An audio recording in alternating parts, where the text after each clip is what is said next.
नाम घेतले मुखी अंतरी ठेविला भाव, विठ्ठलू येई घरी नामदेव म्हणे नाव.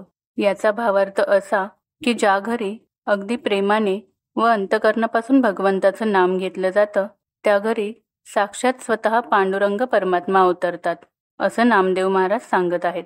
पांडुरंगाच्या चरणी अखंड लीन असणारे आणि आपल्या अभंगांनी अनंतांना आत्मस्वरूप दाखवणारे आणि माझा मायबाप विठ्ठल असे म्हणत अखंड नामस्मरण करणारे अशा संत नामदेव महाराजांची आज आपण भावपूर्ण चरित्रगाथा ऐकणार आहोत. चला तर मग व्हिडिओला सुरुवात करूया.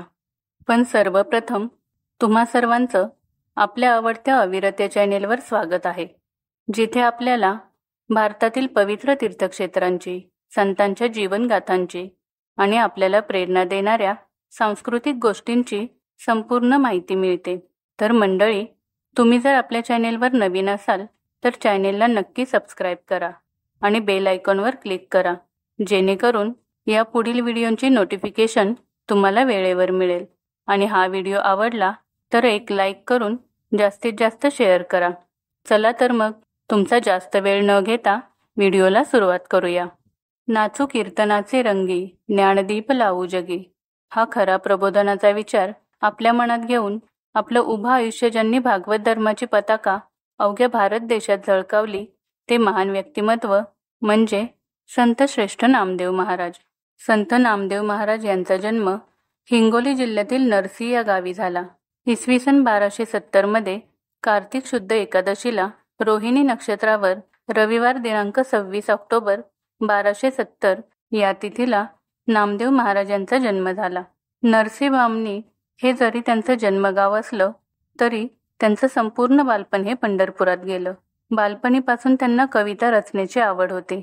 सतत पांडुरंगाच्या भक्तीत रंगून जाणं त्यांना खूप आवडायचं. त्यांचं मूळ नाव श्री नामदेव दामा रेळेकर असं होतं. त्यांचे वडील दामाजी हे पेशाने शिंपी होते. ते कपडे शिवण्याचा व्यवसाय करत.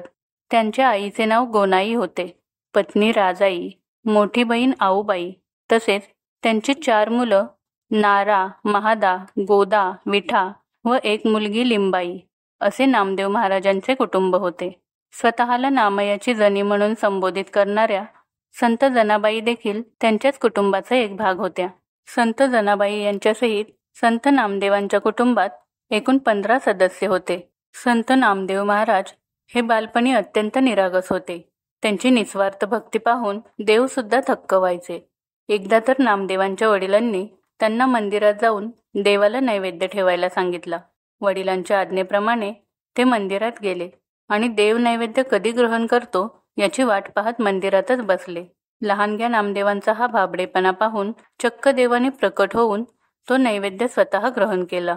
त्यांच्यातील भाबडेपणाचे अजून एक उदाहरण द्यायचं झालं तर एकदा त्यांच्या जवळील पोळी एका कुत्र्याने हिसकून पळवली तर ती कोरडी पोळी त्याला खायला चांगली लागणार नाही असं म्हणून स्वतः संत नामदेव महाराज त्याच्या मागे तुपाची वाटी घेऊन पळत सुटले. संत नामदेव हे अनेक ग्रंथांचे अभ्यासक होते. त्यांनी लिहिलेल्या साहित्यातून त्यांचा आध्यात्म क्षेत्रातील अनेक विषयांचा अभ्यास असल्याचं स्पष्ट होतं. त्यांच्या कीर्तनाच्या मांडणीत देखील मोठ्या प्रमाणात आध्यात्मिक ज्ञान सांगितलं जायचं. यावरूनच ते एक उत्तम तत्वज्ञ असल्याचे दिसून येतं.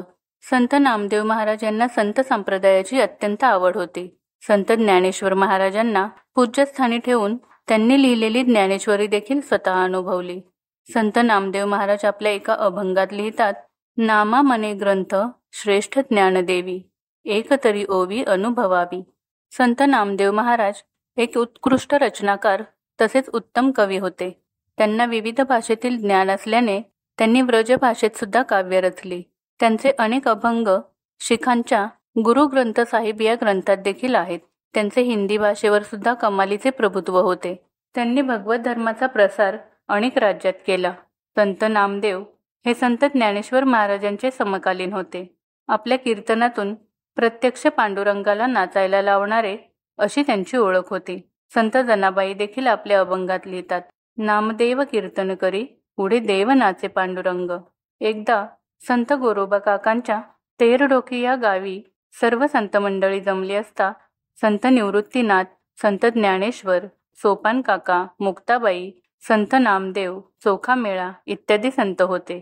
यात संत ज्ञानेश्वर महाराजांच्या विनंतीस मान देऊन संत गोरोबा काकांनी सर्व संतांच्या आध्यात्मिक तयारीविषयी विचारपूस केली. तेव्हा प्रत्येकाने आपापले मत व्यक्त केले.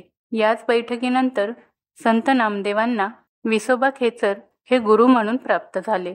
संत नामदेव महाराज यांचा आध्यात्मिक क्षेत्रातील अभ्यास प्रचंड असल्याने त्यांचं कीर्तन हे अधिक उठून दिसत असे. आपल्या कीर्तनातून त्यांनी संपूर्ण जगभर ज्ञानाचे दीप लावण्याचं काम खऱ्या अर्थाने केलं. हे करताना त्यांना अनेक लोकांनी विरोध केला, तर अनेकांनी त्रासही दिला, परंतु न डगमगता त्यांनी आपलं कार्य चालूच ठेवलं. त्यांच्याबद्दल काही आख्यायिका आहेत. त्यापैकी एक अशी की एकदा श्री क्षेत्र औंढा नागनाथ येथे सर्व भाविक लोकांनी मिळून त्यांचं कीर्तन औंढा नागनाथ मंदिरात ठेवलं, परंतु तिथल्या काही पुजाऱ्यांनी या कीर्तनाला विरोध केला आणि या मंदिराच्या मागे जाऊन कीर्तन करा अशी सूचना दिली. जेव्हा नामदेव महाराज मंदिराच्या समोर कीर्तन न करता मंदिराच्या मागे कीर्तन करायला लागले, तेव्हा कीर्तनात चमत्कार झाला आणि साक्षात औंढा नागनाथ मंदिर हे पूर्वाभिमुख न राहता पश्चिमेस फिरले. हा त्या काळी झालेला चमत्कार काही साधा नव्हता. या प्रसंगाचं वर्णन करताना संत तुकाराम महाराज आपल्या अभंगात लिहितात, फिरविले देऊळ जगा माझी ख्याती, नामदेवा हाती दूध प्याला. अशा प्रकारे अनेक चमत्कार नामदेवांच्या काळात घडले. संत नामदेव आणि भगवान पांडुरंग परमात्मा यांच्यात अत्यंत जिव्हाळा होता, हे त्यांच्या साहित्यातून दिसून येतं. संत नामदेव महाराजांच्या गाथा पुस्तकातील जवळपास 2500 अभंगरचना ह्या प्रसिद्ध आहेत. त्यांच्या विविध भाषेतील अन्य काही अभंगरचना आहेत. शिखांच्या गुरु ग्रंथ साहिब या ग्रंथात संत नामदेव लिखित जवळपास 62 अभंगरचना आजही उपलब्ध आहेत. संत नामदेव महाराजांनी आदी, समाधी आणि तीर्थावळी या ग्रंथातील काही अध्यायात श्री संत ज्ञानेश्वरांचे चरित्र वर्णिले आहे. संत ज्ञानेश्वर महाराज समाधीस्थ झाल्यानंतर तब्बल 50 वर्ष संत नामदेव महाराजांनी भागवत धर्माची पताका आपल्या खांद्यावर घेऊन भागवत धर्माचे आद्य प्रचारक म्हणून काम केले. त्यांनी अनेक राज्यात भागवत धर्माचा प्रसार केला. त्या काळात लोकांच्या भावना जाणून घेत परिवर्तन करणं अत्यंत गरजेचं आहे, हे लक्षात घेऊन पंजाबपर्यंत त्यांनी भागवत धर्म तिथल्या जनमानसात रुजवला. आजही पंजाबमधील शीख बांधव त्यांना आपलंसं मानून नामदेव बाबा म्हणून अतिशय प्रेमाने त्यांचे भजन गातात. पंजाबमधील कीर्तनाची पद्धत वेगळी असून आपल्या वारकरी संप्रदायातील कीर्तनात आणि पंजाबमधील कीर्तनात विलक्षण साम्य दिसून येतं. संत नामदेव महाराजांनी पंजाबसारख्या ठिकाणी आपल्या कीर्तनातून जनजागृती केली. त्या काळी पंजाबमध्ये देखील त्यांचे काही शिष्य बनले होते.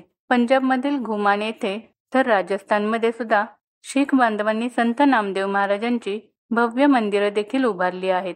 संत नामदेव महाराजांनी आपल्या आयुष्याच्या प्रवासात जवळपास 1 कोटी अभंग रचना करण्याचा संकल्प केला होता. त्यातील बऱ्याच रचना आजही साहित्यात उपलब्ध आहेत.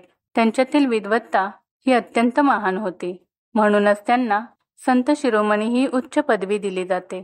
उभा आयुष्य पांडुरंगाची भक्ती करत असताना भागवत धर्माचा प्रसार व्हावा म्हणून अवघी भारतभूमी ज्यांनी पायाखाली घातली असे महान संत श्रेष्ठ नामदेव महाराज यांनी आषाढ वैद्य त्रयोदशीला दिनांक 3 जुलै 1350 वार शनिवार या दिवशी आपला देह पांडुरंगाचरणी ठेवत ते अनंतात विलीन झाले. त्यांच्या जन्म व मृत्यूच्या तारखा याबद्दल तज्ज्ञांची वेगवेगळी मतं आहेत. संत नामदेव महाराज यांना वारकरी संप्रदायातील लोकांबद्दल अत्यंत जिव्हाळा होता. माझ्या पांडुरंग परमात्म्याच्या दर्शनासाठी येणाऱ्या प्रत्येक भाविकांच्या पायाची धूळ माझ्या मस्तकावर पडावी म्हणून त्यांनी अगोदरच तसा निर्देश केला होता. तो असा की विठ्ठल रुक्मिणी मंदिराच्या महाद्वारी माझी समाधी असावी आणि तिथल्या भाविकांनी अगदी त्यांच्या मताप्रमाणे त्यांची समाधी बांधली. ती आजही नामदेव पायरी म्हणून ओळखली जाते. आजही मोठ्या आनंदाने नामदेव पायरीचे दर्शन घेऊन भाविक पांडुरंगाचे दर्शन घेण्यासाठी आषाढी एकादशी निमित्त गर्दी करतात. संत नामदेव महाराजांनी आपल्या कार्यातून निर्माण केलेली ओळख त्यांना आयुष्यभर कामी आली. संत नामदेवांना एकूण 80 वर्ष आयुष्य लाभलं. त्यातला बहुतांश काळ त्यांनी समाजासाठी दिला. त्यामुळे शीख धर्मातील लोक देखील त्यांना महत्त्वाचं स्थान देतात. आज त्यांच्या जन्मगावी विकास व्हावा म्हणून पंजाब तसेच अन्य राज्यातील शीख बांधव धडपड करत आहेत. पहिले नरसी बामणी या नावाने ओळखले जाणारे त्यांचे मूळ गाव आज नरसी नामदेव म्हणून ओळखले जाते. 2018 ते 2022 दरम्यान मंदिराचे नवीन बांधकाम करून जीर्णोद्धार करण्यात आला आहे.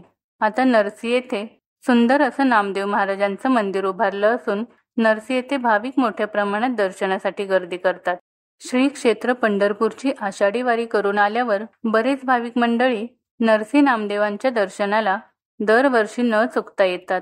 हिंगोलीपासून अवघ्या 31 किलोमीटर अंतरावर असणारं संत नामदेव महाराजांचं जन्मगाव हे नरसी नामदेव या नावाने ओळखले जाते. इथे नामदेव महाराजांचं जुनं घर आहे असं देखील सांगितलं जातं. इथे एकादशी निमित्त यात्रा भरते. अनेक प्रसादाची व तुळशीच्या माळा असणारी छोटी छोटी दुकानं इथे आपल्याला पाहायला मिळतात. सुंदर अशी मंदिराची रचना केलेली असून मंदिरात सायंकाळी नियमित रूपाने हरिपाठ व पहाटे 4 वाजता काकड आरती केली जाते. प्रत्येक वारकऱ्याने श्री क्षेत्र नरसी नामदेव इथे अवश्य भेट द्यावी व संत नामदेव महाराजांचे दर्शन घ्यावे. तिथूनच अगदी जवळ महाराष्ट्रातील 5 ज्योतिर्लिंगांपैकी औंढा नागनाथ हे एक ज्योतिर्लिंग अवघ्या 35 किलोमीटर अंतरावर आहे. इथेच संत नामदेव महाराजांनी विसोबा केतर यांना आपले आध्यात्मिक गुरु केले. त्यांच्या कार्याची यशोगाथा सांगायची झाली तर शब्द अपुरे पडतील. एवढे महान संत म्हणजे नामदेव महाराज. तर मंडळी, ही माहिती आपल्यासमोर मांडण्याचा हा एक छोटासा प्रयत्न होता. यात काही चुकीचे असेल तर आपण क्षमा करावी. आणि हा व्हिडिओ तुम्हाला कसा वाटला हे तुमच्या प्रतिक्रियांद्वारे कमेंटमध्ये नक्की सांगा. आणि व्हिडिओला लाईक करून जास्तीत जास्त शेअर करा. तर पुन्हा भेटूया पुढील व्हिडिओमध्ये. तोपर्यंत श्री स्वामी समर्थ.